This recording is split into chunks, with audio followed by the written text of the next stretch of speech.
صباح الخير، كي دايرين؟ لاباس عليكم؟ نتمنى تكونوا بخير وعلى خير وبصحة جيدة.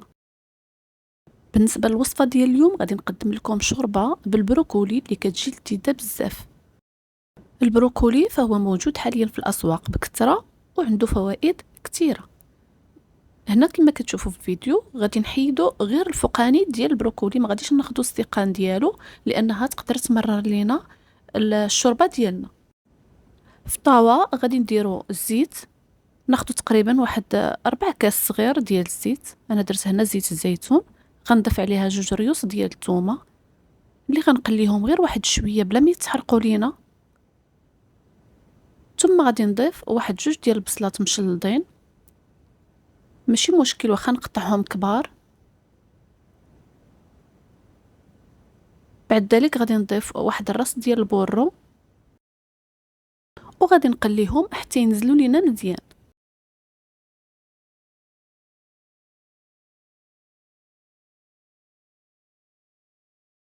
غادي نضيف البروكولي من بعد ما غسلته جيدا، وغادي نضيف واحد الحفنه ديال لي زيبيناغ اولا السبانخ الا كانت متوفره عندكم، لانها غادي تغني لنا الشوربه ديالنا، لانها كما كتعرفوا فهي غنيه بالحديد والفيتامينات. وإلا ما كانتش عندكم ممكن تستغناو عليها. كنضيفوا كذلك واحد شويه ديال القزبر والمعدنوس، ملح، ابزار، وقليل من الثوم بودره، وكنضيفوا الماء الكافي اللي غادي يطيب لنا فيها هاد الخضره ديالنا. كما كتشوفوا فهنا ضفت الماء حتى وصل للحد ديال الخضر، ما فاتهاش ما غطاهاش، وكنخليها كطيب في طنجره حتى كيطيب لنا البروكولي ديالنا مزيان ولي زيبيناغ مزيان وتينقص الماء واحد شويه.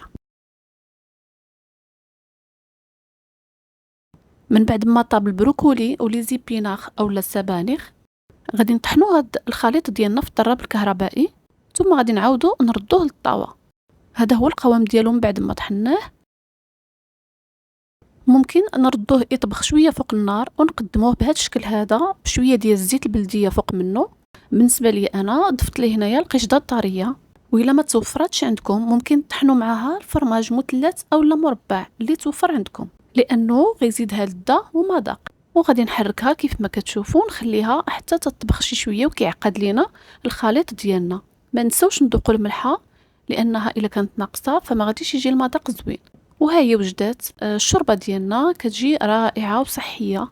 نتمنى تجربوها وتنال الاعجاب ديالكم والاعجاب ديال العائله ديالكم.